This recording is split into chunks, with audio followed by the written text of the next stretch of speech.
రాకాసిలోయ 7వ భాగం. ఎత్తుగా ఉన్న ఒకచోట రాళ్లచాటుగా నిలబడి కొండ కిందకు చూస్తున్న జయమల్లుకు నలుగురు మనుషులు కొండ ఎక్కడం కనిపించింది. గుహలో బ్రహ్మదండి మాంత్రికుడు కాలభైరవుడు ముందు ముగ్గులు వేసి వాటి మధ్య కేశవుణ్ణి కూర్చోబెట్టి హోమం చేస్తూ మంత్రాలు పఠిస్తున్నాడు. కేశవుణ్ణి కాలభైరవుడు ఆవహించబోతున్నాడని, ఆ స్థితిలో అతన్ని చూడడం ప్రమాదమని చెప్పి అతడు జయమల్లును గుహ నుంచి బయటికి పంపేశాడు. కానీ జయమల్లు వీలు దొరికినప్పుడల్లా గుహ దగ్గరికి వెళ్ళి లోపల జరుగుతున్న తతంగమంతా చాటుగా ఉండి చూస్తూనే ఉన్నాడు. జయమల్లు తెలుసుకోవాలనుకుంటున్నది ఏమిటంటే, కాలభైరవుడు ఆవహించినప్పుడు కేశవుడు ఏమి చెబుతాడన్నది. రాకాసులోయకు వెళ్ళే మార్గం, అక్కడున్న ధనరాశులో మరేవో ఉన్న చోటు మాంత్రికుడు తెలుసుకోవాలని చూస్తున్న సంగతి అతడికి లోగడే తెలుసు. ఒకసారి ఆ రహస్యం తెలుసుకున్న తర్వాత మాంత్రికుడు కేశవుణ్ణి చంపేస్తాడన్న అనుమానం కూడా జయమల్లుకు ఉంది. కనుక తాను రాకాసిలోయకు వెళ్ళే మార్గం ఏదో వినాలి. కాలభైరవుడు ఆవహించినప్పుడు కేశవుడు చెప్పే మాటలు వాడిని వదిలిపోయిన తర్వాత అతడికి జ్ఞాపకం ఉండే అవకాశం లేదు.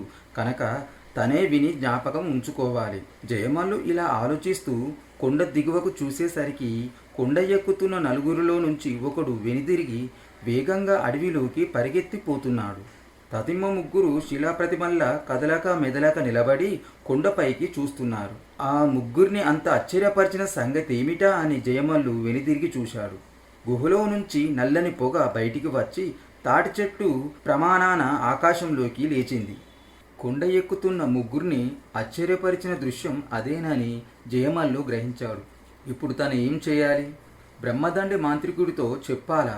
చెప్పకపోతే?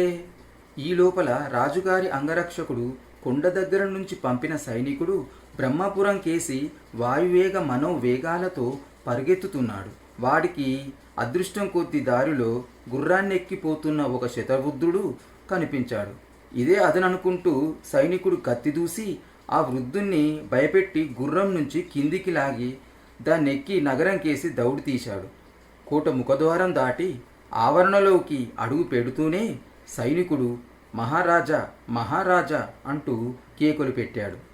ఆ కేకలు వింటూనే కొత్తగా నియమితుడైన సేనానాయకుడు భవనంలో నుంచి బయటికి వచ్చి, ఏయ్ నోర్ముయ్, ఏకంగా మహారాజు గారినే కేకులు పెట్టి పిలుస్తున్నావే, నీకేమన్నా మతిపోయిందా? ఏమిటి సంగతి అని గద్దించి అడిగాడు. సైనికుడు దానితో అదురుకొని, సేనాని, రాజుగారి అంగరక్షకుడు నన్ను పంపాడు. కొండ మీద ఉన్న గుహలో నుంచి నల్లని పొగ బయలుదేరి ఆకాశం ఎత్తు లేస్తున్నది. గుహలో మాంత్రికుడు ఒకడు ఉన్నాడని, వాడే లోగడ సేనానాయకుని చంపాడని ఒక ముసలివాడు చెప్పాడు. ఆ వార్త రాజుగారికి చెప్పి మరికొందరు సైనికుల్ని వెంటబెట్టుకు రావాల్సిందిగా అంగరక్షకుడు నన్ను పంపాడు అన్నాడు. అది చెప్పవలసిన తీరు. ఒక్క గుక్కలో అన్ని చెప్పేశావు.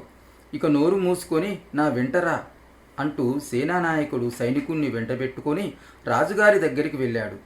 రాజుగారు, రాజగురువు సేనానాయకుడు చెప్పినదంతా విని సైనికుణ్ణి ఆ ముసలివాడెవరు అని ప్రశ్నించారు. వాడు మాకు అడవిలో కనిపించాడు. తాను అడవిలో కందమూలాలు ఆకులు అలములు తిని బతుకుతుంటానని చెప్పాడు అన్నాడు సైనికుడు. గుహలో నుంచి పొగ రావడానికి కారణం మాంత్రికుడే ఎందుకై ఉండాలి? శత్రు సైనికులు ఎందుకు కాకూడదు అని ప్రశ్నించాడు రాజగురువు. కాదని ఆ ముసలాడే చెప్పాడు. తాను అడవిలో ఆ మాంత్రికుణ్ణి చాలాసార్లు చూశాడట. వాడుండే గుహ కూడా తనకు తెలుసునన్నాడు అన్నాడు సైనికుడు. వింత జంతువును గురించి ఆ ముసలివాడికి ఏమైనా తెలుసా అని రాజుగారు ప్రశ్న వేశారు. ఆ వింత జంతువు ఆ మాంత్రికుడు సృష్టిననే ముసలాడి నమ్మకం. తను మాత్రం ఆ జంతువును చూడలేదన్నాడు. మహారాజా అన్నాడు సైనికుడు. గురువర్య, ఏమిటి కర్తవ్యం అన్నాడు రాజుగారు. రాజగురువు ఓ క్షణకాలం ఆలోచించి, ఆ కొండ మీది గుహలో ఎవడో మాంత్రికుడు ఉన్నాడనేందుకు సందేహం లేదు. శత్రు సైనికులైతే అంత తెలివి తక్కువగా గుహలో నుంచి పొగ బయటపడనివ్వరు. అలా జరిగితే వాళ్ళ రహస్యం మనకు తెలిసిపోతుంది కదా. కనుక అంత తెలివి తక్కువ శత్రువులు ఉండరు. ఇప్పుడు నా అనుమానం ఏమిటంటే, ఆ మాంత్రికుడు ఏదో పెద్ద ఎత్తున గుహలో హోమం చేస్తున్నాడని. లేకపోతే అంత పొగ ఒక్కసారిగా బయటపడేందుకు వీలు లేదు. వాణ్ణి మనం ప్రాణాలతో పట్టుకోవాలి అన్నాడు. వాడు దుష్టమాంత్రికుడు గదా, మనం రహస్యంగా వెళ్ళి వాణ్ణి పట్టుకోగలమా అన్నాడు రాజుగారు నిస్పృహ కనపరుస్తూ. అదంతా నాకు వదలండి. నేను మంత్రశాస్త్రం తెలిసిన వాడనైనా ఇంతవరకు దాన్ని ఉపయోగంలో పెట్టలేదు. ఆ దుష్టుడి మంత్రశక్తిని హరించి వాణ్ణి ఎలా చేజిక్కించుకోవాలో నాకు తెలుసు అంటూ రాజగురువు సేనానాయకుడి కేసి తిరిగి, సేనాని మెరికెల వంటి వాళ్లను ఓ 10 మంది సైనికుల్ని ఏరి వెంటనే బయలుదేరేందుకు సిద్ధం చెయ్యి అన్నాడు. 10 నిమిషాలు గడవక ముందే రాజగురువు, సేనానాయకుడు, సైనికులు గుర్రాలెక్కి నగరం వదిలి అడవి మార్గాన కొండ దగ్గరకు బయలుదేరారు. అంగరక్షకుడు పంపిన సైనికుడు దారి తీస్తున్నాడు. గుహ ముందు కావలి ఉన్న జయమల్లు కొండను సమీపిస్తున్న రాజగురువును, ఇతర సైనికులను చూశాడు. ఇంతకు ముందు అడవికి అడ్డం పడి పరిగెత్తిపోయిన సైనికుడు వీళ్ళందరినీ వెంట పెట్టుకుని వస్తున్నాడని అతనికి అర్థమైంది. గుహలో నుంచి బయటికి వెలువడుతున్న పొగ మాంత్రికుణ్ణి పట్టించింది. వాడు రాకాసి లోయలో ఉన్న వేటి కోసమో చేసే ప్రయత్నంలో మైమరిచి తన గొంతుకు ఉరితాడు పడనున్న సంగతే గుర్తించడం లేదు. జయమాలు చప్పున వెనుదిరిగి గుహ దగ్గరికి వెళ్ళాడు. లోపల కంచులా మోగుతున్న బ్రహ్మదండి మాంత్రికుడి గొంతు చప్పున ఆగిపోయింది. ఆ వెంటనే కేశవుడి గొంతు వినిపించింది. అతడు చెబుతున్నాడు, వింధ్యారణ్యాల కవతల ఒక గొప్ప కొండలోయ ఉన్నది. అదే రాకాసి లోయ. ఆ లోయలో ఒక చోట ఎత్తైన ఒక రావి చెట్టు, దాని కింద ఒక పాము పుట్ట. బ్రహ్మదండి మాంత్రికుడు ఎక్కడ లేని ఆనందంతో పెద్దగా నవ్వుతూ, కాలభైరవ, చెప్పు, త్వరగా చెప్పు అంటూ కేశవుడి భుజం మీద మంత్రదండంతో గట్టిగా చరిచాడు. ఎండి మోడుగా ఉన్న చెట్టు వెన్నెల రాత్రి ఫలపుష్పాలతో నిండిపోతుంది. పులిరాజును చంపి చర్మం వలిచి దాన్ని కేశవుడు మాట మధ్యలోనే ఆగి చేత్తో గొంతు గట్టిగా పట్టుకొని వణికిపోతూ వెనక్కు ముందుకు ఊగసాగాడు. కేశవుడి వాలకం చూస్తూనే బ్రహ్మదండి మాంత్రికుడు గుహ దద్దరిల్లేలా, ఎవడు వాడు? నా మీద మంత్రప్రయోగం చేశాడా? కాలభైరవుడు నోరు కట్టుబడేలా చేశాడా అంటూ హుంకరించాడు. జయమల్లు ఒక గంతులో గుహ ముందు నుంచి పరిగెత్తి కొండ దిగువకేసి చూశాడు. గుర్రాల మీద వచ్చిన వాళ్ళలో నుంచి ఒకరు కిందికి దిగి కమండలంలో నుంచి నీళ్లు తీసుకొని కొండరాళ్ల మీద చల్లుతుండడం అతడికి కనిపించింది. అతడు రాజగురువు. బ్రహ్మదండి మాంత్రికుడితో పాటు తాను, కేశవుడు కూడా రాజభటులకు చిక్కిపోతామని జయమల్లు భయపడ్డాడు. గురురాయ, గురురాయ అంటూ జయమల్లు గుహలోకి పరిగెత్తి, బ్రహ్మపుర సైనికులు కొండ ఎక్కి వస్తున్నారు అన్నాడు మాంత్రికుడితో.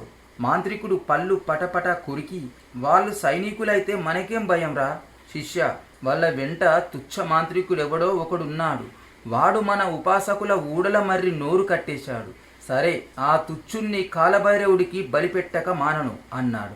ఆ తుచ్చమాంత్రికుడి నోరు కట్టేసే లోపల మనకు కావలసిన సంగతులన్నీ కాలభైరవుడు చెప్పేశాడా గురురాయ అని అడిగాడు జయమల్లు.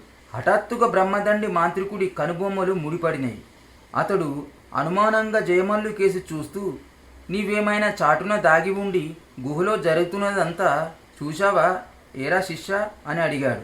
అదేమిటి గురువురాయ, నన్ను బయట కావలి ఉండమన్నారు కదా. మీ ఆజ్ఞ పాటించబట్టే నా బ్రహ్మపురి సైనికుల్ని చూడడం తటస్థించింది. గుహలో జరుగుతున్నదేమిటో చూస్తూ కూర్చుంటే కొండను సమీపిస్తున్న శత్రువులను ఎలా చూడగలిగేవాడిని అన్నాడు జయమల్లు అమాయకంగా. అప్పటి వరకు మైకంలో ఉన్న వాడిలా అటూ ఇటూ ఊగుతున్న కేశవుడు చప్పున లేచి నిలబడి చుట్టూ కలియ చూస్తూ, నేనెక్కడున్నాను, నేనెవ్వరిని అంటూ కీకలు ప్రారంభించాడు. మాంత్రికుడు అతన్ని సమీపించి భుజం పట్టుకొని కుదుపుతూ, నువ్వు కేశవుడివి, మహామాంత్రికుడైన బ్రహ్మదండి గుహలో ఉన్నావు, తెలిసిందా?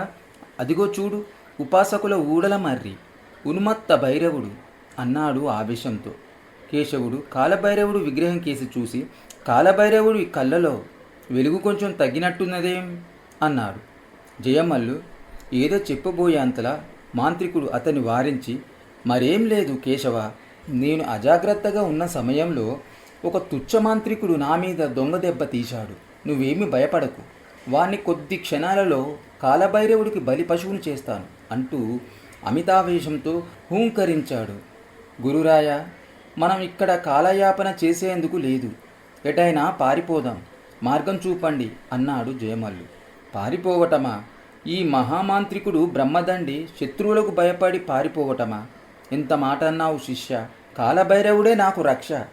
ఇక్కడి నుంచే నా మీద దొంగ దెబ్బ తీసిన నీచుణ్ణి హతమారుస్తాను వాడి పాఠం వాడికే అప్పజెప్పుతాను. మీ ఇద్దరు మాత్రం ఎక్కడికైనా దూరంగా పోయి దాక్కోండి అంటూ బ్రహ్మదండి మాంత్రికుడు కాలభైరవుడి విగ్రహం కేసి నడిచాడు. కేశవుడు తన విల్లంబులు తీసుకున్నాడు. ఆ తర్వాత జయమల్లు అతడు కలిసి గుహ నుంచి బయటికి వచ్చి జాగ్రత్తగా రాళ్ల వెనుకగా నక్కుతూ ఏనుగుల కొలను కేసి వేగంగా పారిపోసాగారు. ఇంకా